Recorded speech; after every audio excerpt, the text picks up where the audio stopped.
Okay, Perek Shmini, Perek Ches, that's chapter 8. Now we are basically we're running on of our trajectory. We've discussed the Klipas Noiga in quite, in at least semi-detail. Now it's time to discuss the Gimmel Klipas Hata'maos. This is probably the scariest perek of Tanya. This is the perek in Tanya where he talks about the different oinshim that come from doing bad stuff.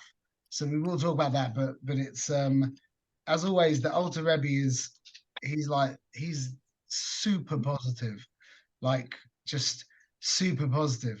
You'll see like throughout the Sefer how positive he is. And even in context of telling you about Gehenna, he's still mamash like big smiles and super positive. So the words that we use in Hebrew for forbidden and permissible are mutter and asa. Mutter means it's mutter, it's permissible, and asa means it's forbidden. But as we know, the word mutter actually means untied. Like we say matir asurim. Yeah, so matir means to untie or to be untied. And asur means to be bound up or tied. So this is really what these two terms are alluding to. When something is mutter, it means it's untied. That's referred to as klipas noiga. And like Yoel said, that can go up or down. It's untied, so you can do what you want with it. You want to make it holy, make it holy. You want to make it not, that's up to you, whatever you want. Yeah, it's dependent on you. Okay, because it's untied. Something that's asa is tied. You can't do anything with that. When it's asa, it means it's tied, it's bound. Where's it tied to? It's tied, bound into the Gimmel Klipas Hata'maos. And you can't do anything with that. And that also, by the way, includes any Issa D'Rabbanan as well. The rabbis, Chazal, and not just Chazal, the rabbis of our generation, when your rabbi paskins that it's asa to, I don't know, blow dust off a book on Shabbos, okay, which some people do. That if your rabbi says that's asa, then that act has fallen into the Gimmel Klipas Hata'maos for you. Maybe not for me. Maybe I can blow dust off my book on Shabbos. But that's so that koyach has been given to the Rav. Yeah, kal v'chomer to Chazal, but also even to the Rav of each generation, to every Rav who has the koyach of psak.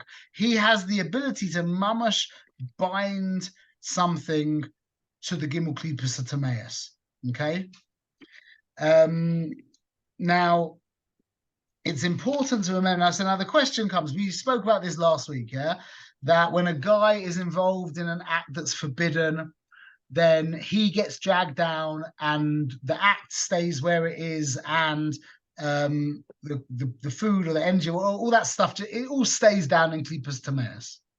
What about if a guy eats a piece of treif meat and he didn't know it was treif? He thought it was mamash mahadrin min a mahadrin, yeah?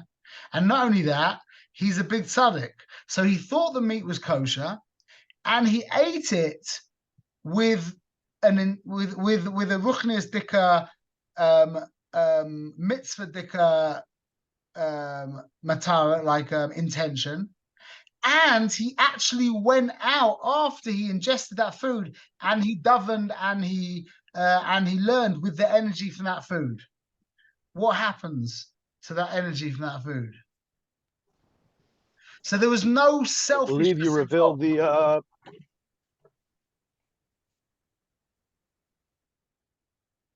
what?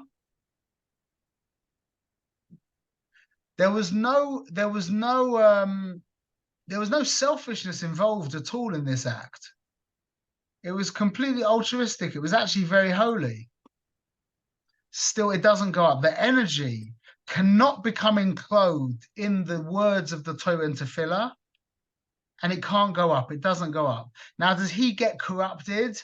Now, I'm not so sure. He definitely gets somewhat corrupted, but Lemaisa, is there something good that comes from it? The fact that, I mean, it's what would we say? Would we say that it makes no difference that he ate pork and then he went and served Hashem with the energy, or he ate pork and then sat and had a milkshake and didn't care? I mean, I would imagine the first option is better. But the point, I don't know how it works. I don't know exactly how it works at all. But the point is, what the Rebbe is saying here is the energy does not become enclosed in the Torah and Tefillah, and it doesn't go up. That energy is incompatible with words of Torah and Tefillah. But this is a really important point. The Chiddush is not that the Gimmel Klipas, this is really, really, really harsh of this bit. The Chiddush is not that the energy from the Gimmel Klipas Hata'maos is incompatible with Kedusha. The Chiddush is that energy from Klipas Noiga is, yes, compatible with Kedusha. That's the Chiddush. The fact that the Umos HaOlam are unable to do something ultimately selfless is not a Chiddush. That's the status quo. The Chiddush is that Yisrael is able to do something utterly lishma. That's the Chiddush. This is such an important point to get. It's not that we're being Megane the Umos HaOlam. We're talking about a nace within Teva. The reason why Yisrael can do something mamash lishma is because the part of them that does it lishma is not a nivra. It wasn't created. You with me? It's an important reframe that the natural world should be utterly incompatible with godliness. The fact that there's an element within the natural world that can be and is compatible with the Rabboni Shalom, with infinity. You can't even call Hashem infinity. That's not true. He's infinite and finite at the same time. He's God. He's the non-created. He's reality. He's truth. Whatever you want to call him.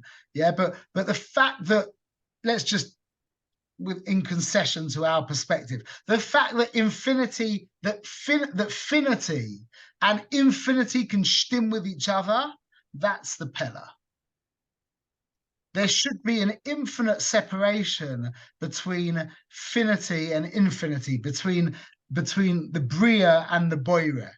But the Boire, in his infinite wisdom and an utter infinite kindness, didn't make it like that. He made it much cooler than any of us would have thought to have made it. Okay, so now we've got to explain something. This is really a really important idea. Is the concept of, there's a concept in the Bria of everything is drawn back to its source. That's a principle at large in the Bria that Hashem put into the Bria, and that's demonstrated really most profoundly by the force of gravity. Whereas everything that has mass, which is of Earth, is drawn back to Mother Earth, where it came from. Fire, that the Rambam tells us, is sourced in what's called the Galgala Aish, which is some kind of heavenly sphere. It goes up, again, longing to return to its source. So this is like a principle in reality that everything returns to, everything is drawn back to its source. What's the relevance of that to us? Very important that the Nefesh Bahamis of the Umos HaOlam, which comes from the Gimmel Klipas Hata'maos, is drawn back to the Gimmel Klipas Hata'maos. The Nefesh Bahamis of Yisrael, which comes from Klipas Noiga, is drawn back to Klipas Noiga. Now, this means, this is the practical, very, very practical takeaway from this, is that anything that you long for or do that is osa is not native to you. It's foreign. Any taiva that you're involved in, or any avera that you're involved in that is mamash forbidden, is not coming from you personally.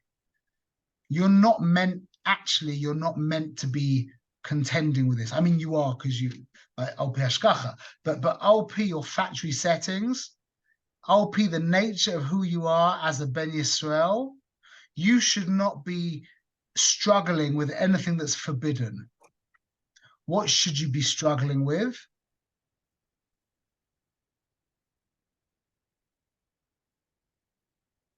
Being mekadesh yourself with things that are mutter. That is the struggle of Yisrael. This is fundamental to understanding Yiddishkeit. Yiddishkeit is not about choosing between Toiv and Ra in the conventional understanding of Ra. When we say the word Ra, evil, in my mind, immediately Ted Bundy, Yamashimo, pops into my head, or Hitler, Stalin, Pol Pot, all these crazy nut people, yeah? That's not what we mean at all by Ra. That's not what we mean at all by our struggle is between Toiv and Ra, but that's not what we mean by Ra Bichlal. We're not talking about malevolent, demonic, can't think of another word, evil, yeah? We're talking about selfishness. So the Jew by nature has no taiva for anything that's actually forbidden. The nature of the Jew in the way that he was created and his factory installed, program, whatever, is that his struggle is in the world of the permissible. And this is really the takeaway. You can summarize it like this. The struggle of the goy is between animal and human. The struggle of the Yid is between human and godly. We're not struggling to not be animals. We shouldn't be struggling to not be animals. I know we are in a lot of ways, okay? But we'll talk about that in a moment, Hashem. But the real Jewish struggle, our real struggle, is between being human and being godly. Being human and being divine. Us being human is a failure.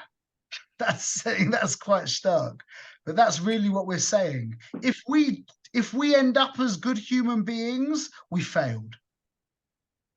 That's not what Yisrael is meant to be. That's what the Goyim are meant to be. The Goyim are meant to be good human beings. We are meant to be God incarnate in this world. That's what Am Yisrael is. Am Yisrael we are Koichav Yaakov. We are apertures for the Rabbeinu Shalom to flow into his world. That's it. A Jew becomes a good man, a good person, a good human. Okay, now he's ready to begin being Jewish. Everyone's with me? So this is really important because number one is what we just said. We've elevated our concept of our struggle from that of being an animal. We've elevated the concept of our struggle from struggling not to be an animal to struggling not to be a human. Now listen to this. This is a very geschmack thing. What the brachas we say in the morning, yeah? So you say Shelo asani goy, Shelo asani aved, Shelo asani isha. Yeah? The bracha before Shelo asani goy is a noisen sech vivin elav chim bein yoim vein laila. You realize what that bracha is really saying? In good and bad? Alarm clock. Alarm clock. We're really saying Shelo asani behema. But we would never say such a thing. That's what that bracha is. That's the Madrega before Shalosani Goy, Shalosani Oved, Shalosani Isha. But we would never say such a thing. That's why we didn't. That's why the Loshan isn't Shalosani Behema. It's in a Loshan Naki. We don't even, no one knows even that we're saying such a thing. Because that's the danger of thinking that our struggle is between being animal and human. The fact that we're struggling not to be an animal is already a huge yerida in our Madrega. That's not what we're struggling with. That's not what we should be struggling with. And if we are struggling with what's forbidden, then we should know that that's not who we really are. Okay, now so again to the next one. This is the chizuk bit, is that anything that you're struggling with, which is actually forbidden, which basically means we're not talking about eating correctly, even smoking weed, according to some poskim, is mutter. Like everyone says you shouldn't do it, but it's not like eating chazir, or it's not like going to zonas, Aishas Ish, those kinds of things, for sure. So anything that we're doing that is actually mamash forbidden, that hopefully there isn't that much that any of us are doing that's mamash forbidden, that stuff is actually very easy to shed, even if it appears not to be. Why? Because it's not of us. It's external to us. Where does it come from? It comes from being in Galus and having been around the Umois Olam, who do have genuine tivers for things that come from the Gimmel Klipas Hata'maos.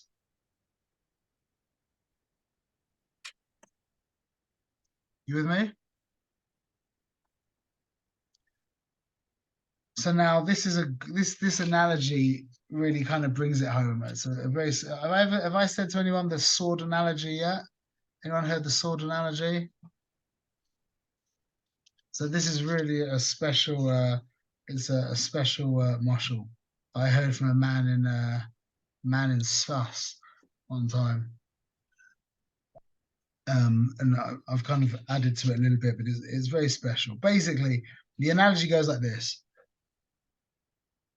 A guy finds a antique sword buried in the mud.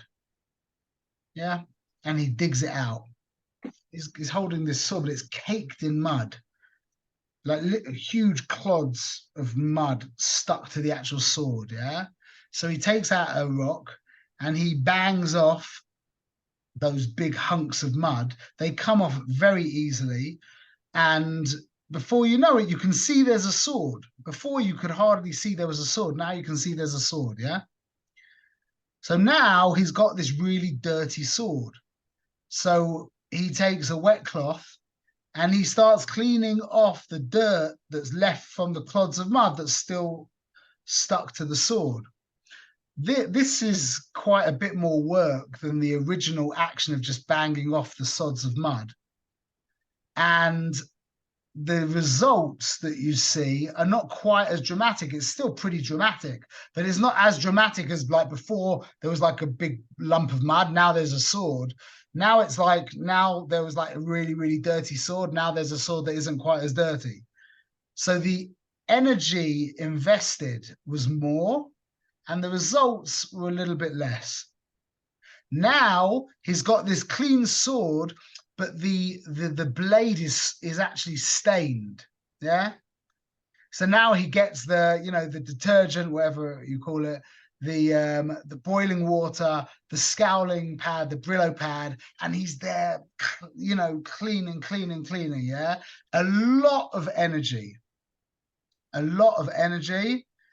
And now the difference, the results that you see are actually much less than either. It's it exponentially decreases the results. You with me? So now this is the mashal. Yeah, everyone helps the mashal. Is that the things that are external to you, especially like in the beginning of tshuva, yeah, when a person decides that he wants to enter into avodas Hashem, yeah, you knock off those big hunks of mud relatively easily, and you see huge improvements in who you are. Yeah. As you go weiter, yeah, the avodah gets more intense and the results become much less. The level of scowling off that's the level that we're involved in. That's the level of the Yid. That's the level that the Yid is involved in, meaning the two first levels of the mud, the sods of mud, and then the mud joined to the sword, that's all external stuff. That's what we were talking about just now. That's all external. The staining of the sword, that's the avodah of being mekadesh yourself with what's permissible. Like imagine being a tzaddik in the bedroom, like mamash. Yeah, that for most of us is something that we can't even imagine. Yeah, or eating, in the week exclusively for energy. We couldn't imagine that. That's so far from where we're holding right now, and that's okay. But we need to be moving. We need to be moving in all of these things. Yeah, like not being a complete slave and addict to our machines, etc. Yeah, these ideas of being mekadesh ourselves in what's mutter is a lot of work. It's very, very hard. It's really, really hard, as we know. And the results are not particularly impressive. It's not, the difference between eating like a mensch and not eating like a mensch, it's like, Shalom Yisrael, it's like different from stopping to visiting zonas. You know what I'm saying? It's a very big, it's not, okay, everyone's got the marshal, yeah? Would it be relevant to add one more point since you bring the marshal of a sword? Is there an aspect of then sharpening the sword, of refining it even more? we're just gonna say that. The fourth stage, thank you. The fourth stage is sharpening the sword.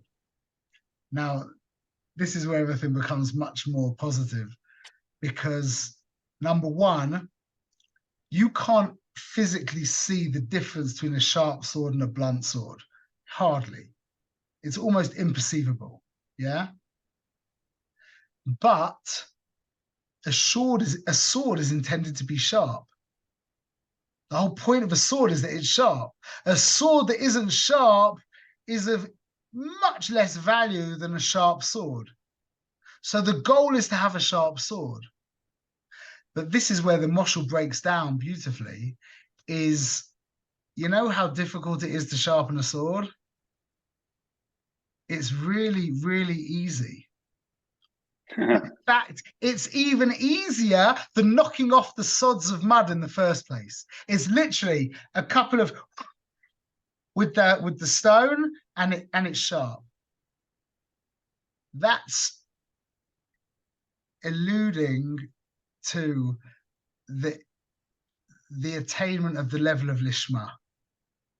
If we just work hard in the stained sword, it being mekadesh ourselves in what's mutter to us, assuming that we've already transcended what's forbidden to us, and now we're really working hard on trying to work out what's mutter to us and work that out, that should be b'kedusha, b'tahara, without taiva, without addiction, with control, yeah. Then the next stage is just you reveal who you really are. That's the Yiddishkeit in you. And when you sharpen a sword, really the truth is that every blunt sword contains within it a sharp sword. Because all you do is you just get rid of a little bit of the sword. That's who we really are. That's who Yisrael is. The idea of achieving the Madrega of Lishma is not it's not even right to talk about it like that. We're not trying to achieve that. Achieving the Madrega of Lishma sounds like it's like this thing outside of us. That we are by our very nature, by our very uncreated divine nature, we are Lishma. That is what a Yisrael is. He is the being that exists in this world that can serve his creator absolutely selflessly. That's who we are. That's the very definition of what we are. How do we get there? By being Makadish ourselves with what's mutter to us. That's why Rav Manis, the way Rav Manis said it, the 10 Commandments, Hashem basically says, okay, look, don't take my name in vain, don't kill, don't do niyuf, don't lie, don't steal. Okay, finished, done. Now, let's get on with the real work, which is being Makadish ourselves in what's mutter. All of that stuff is like, that's not even where, that's not who we are. If we are struggling with anything that's mamash forbidden, then we should take a lot of comfort in knowing that that's just not who we are. It's really not who we are. And as such, if we can reframe our mind, it will fall away very, very easily. Bezrat Hashem. Okay.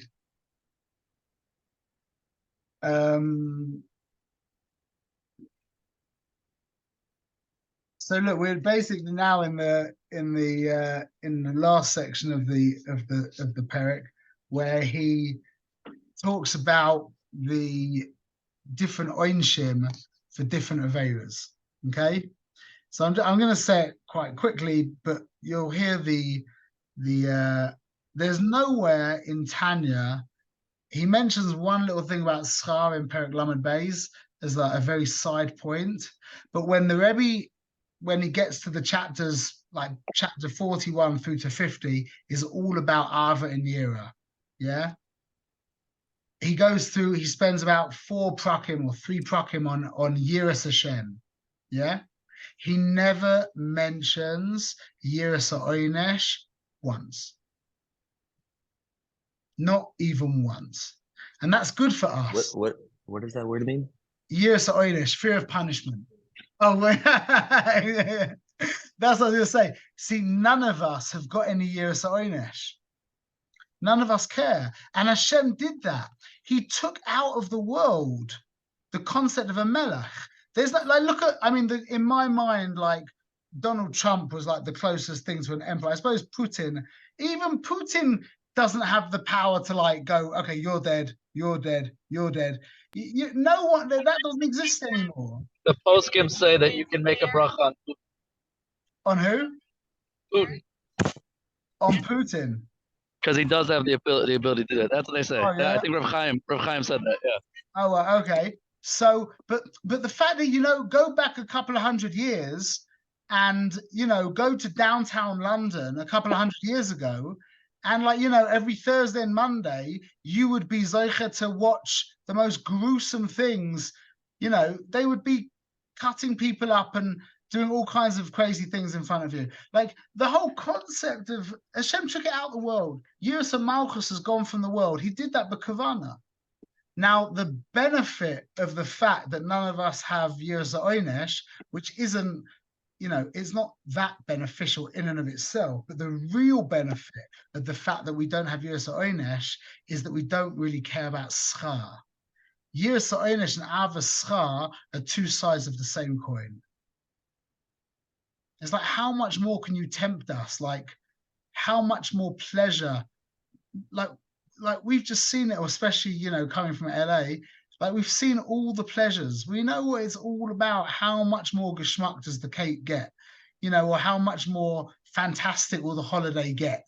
Or how much more, you know, how much faster does the car get? We've spoken about this over and over. We're not impressed anymore. We've gone beyond schar and oynesh.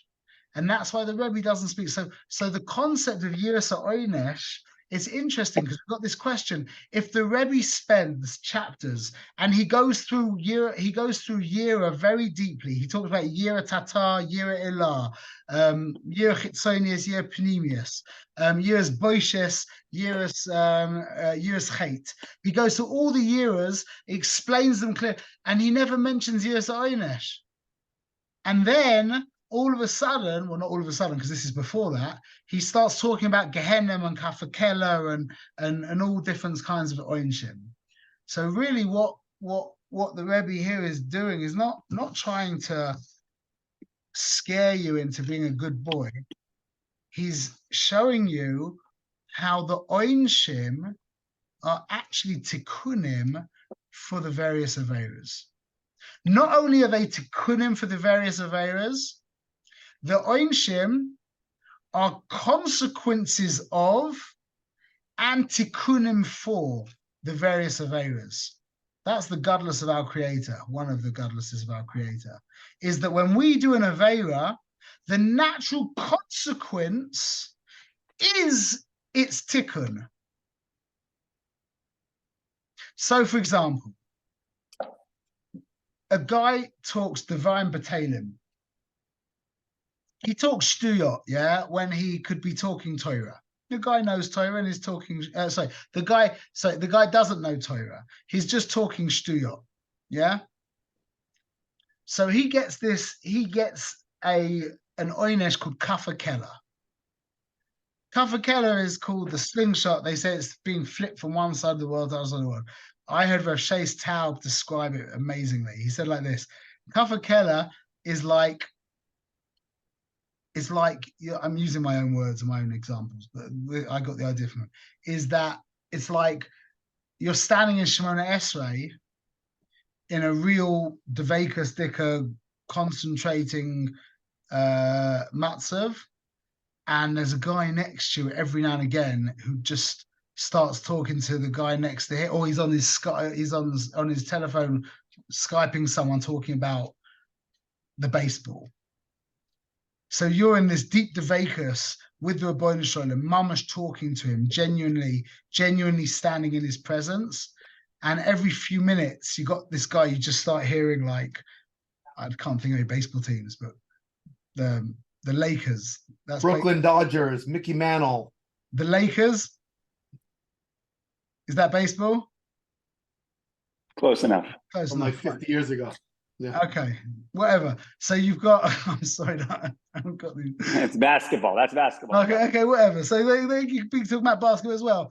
Michael Johnson. Is that Magic Johnson? Magic Johnson and Michael Jordan. Magic Jordan and Michael Johnson and Scott Pippen. That's how long ago I was. So you're in the middle of davening, and all of a sudden you start hearing these names of these guys thrown around. Yeah, that's kafakela. That you're standing in the presence of the Rebbeinu Shalom, and this shtuyot that you were talking pulls you back. Amazing. That's what it means, being thrown from one side of the world to the other side of the world. So now what about we spoke about this. There's the oynesh of what's called chibut akeva, yeah, which means like the beating in the grave for when we indulged ourselves with permissible things for this, for our own selfish Satisfaction. Exactly, for our own pleasure, yeah. So that means chibut akeva. That means beating in the keva, meaning that as we indulge ourselves in our own pleasures, we fortify and solidify who we are. We should really strive to not care too much about our pleasures. That's really a good avoider. I'm not saying like, start living an aesthetic life. But to not be muckpid when things don't go our way, and to not, like, I'll tell you there's a big difference of getting in your car and driving half an hour. Like if there's a chocolate bar in your cupboard, yeah, in the pantry, there's one thing eating that, yeah. There's another thing getting in your car at 12 o'clock at night and driving 20 minutes to a gas station to buy a chocolate bar, yeah. The second guy, that's called taking your pleasure very seriously. The guy who just pulled out a candy bar from the he loved after he's taking it so seriously. It's there, he ate it. It's not such a big deal. But getting in your car and doing a big avoider, or that you can't get that cake because you need that special cake from that shop that's, an extra 10 kilometers away, that's called being nuts. Yeah, and that's called that will solidify you more and more and more. And that kind of behavior, even though it might not be forbidden, will eventually lead to averas and broken relationships and all kinds of bad stuff. So it's worth the while of sacrificing, doing big pa'ulas for your pleasure. That is a good idea. And he goes on, he speaks about when we say things that are actually osa, yeah, then we need Gehenna, which is a kind of deeper purging of whatever that's to do with heat. And then he explains that if we miss mitzvahs assay, then we get what's called a Gehenna shel sheleg, which is like a cold Gehenna, which again it alludes to the fact that you're just cold. If you're letting mitzvahs assay pass you by, then that's a cold kite. That's like when you get faced with your own cold kite, it fixes itself. The point is, there's a pasuk in Tehillim. We say it in Shabbos in the morning. It's in Lamed Daled. It says, "Tamoy says Rasha Ra," that the Rasha will die from his evil. The point of evil is that it eradicates itself. The kind of depression that we feel when we involve ourselves in ourself, the more we indulge ourself in ourself, the darker the world becomes. Everyone knows that. Everyone knows it. Just people don't think we don't have a valid what's the word? Not opportunity, valid alternative that's obvious. But the more we involve ourselves in ourselves, the more we become choshuv to ourselves. We said this last week. We end up in what's called a tzir v'tzal maves, like a barren and desert, a barren land. We should constantly be looking outwards, constantly working out how to help other people, how to give to our children. And by the way, the ikka relationship out of all relationships, the ikka chiyuv of V'ahavta L'reacha Kamocha is to who? Your wife? 100%. And then your kids, and then everybody else. But that's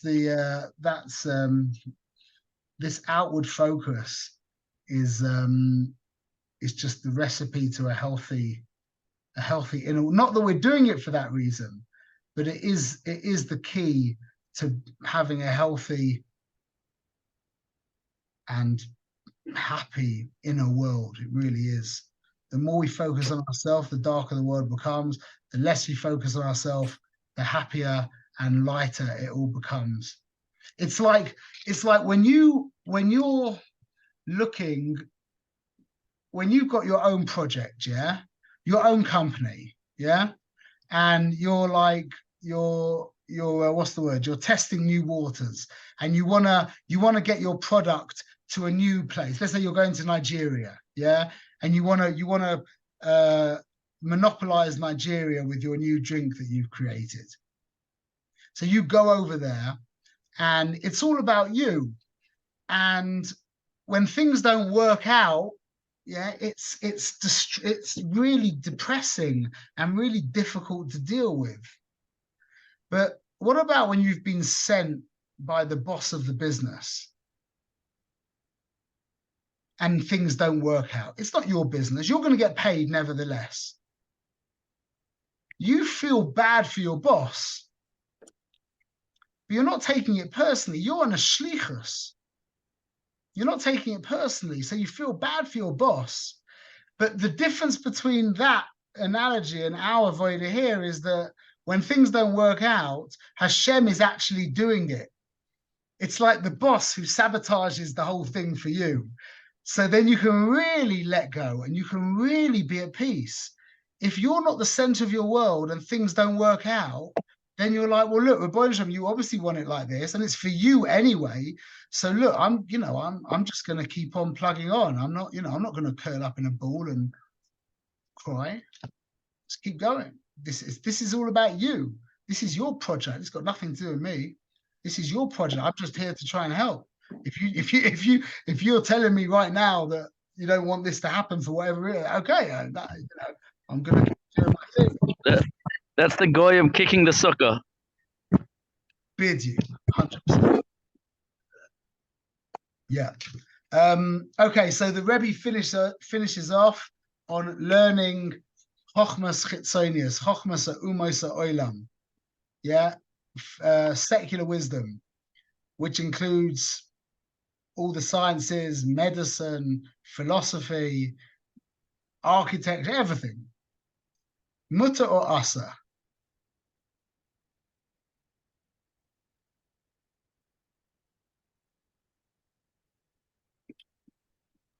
What was the One question? would think mutter. Are we allowed to learn secular wisdom? If you're Yes. able to be Makadish it, I mean, doesn't Yeah. Rambam quote tons of secular? It's text. I mean, the secular. The thing is, the makar for the secular is really the Torah. It's all the chachmas Hakadosh Baruch Hu put down in this world for us. Happens to be that the goyim, some of them brought light to it, but it's all the etzem of it is all kedusha. He said if you want to talk Kabbalistic, in the Shvira, by Shvira Kalim, the Acharayim, the Midas actually broke Lagamre, the Kalim Lagamre. By Kesser, it's only the Acharayim of the lower part, but by Chochma, by Abba and Ima, by Chochma and Bina, the Acharayim broke and fell. And that was the creation of the Chochmas of the Chochmas Etzonius, the Chochmas Umos Oilam. So to say that, I mean, everything's in the Torah, but there is a makor for it came from the Shvira. That's he actually says that in the Tanya. But anyway, so it's very interesting. I've spent a lot of time researching this. I'm just going to give you like the sequence of what I came to is you can't get away from Bittul Torah. If you can be learning Torah, then you've got no business learning secular wisdom. So the way I understand it is the only heter for learning secular wisdom is in the bathroom. But you can have, if you like have 15 minutes in the bathroom a day, you can complete huge amounts of information. Literally, you can get through tremendous amounts of, you can get through so much. To have a kavua seder of 15 minutes a day, I mean, that's more than a lot of our, that's more than a lot of the sedarim that we have, and have it mamash kavua.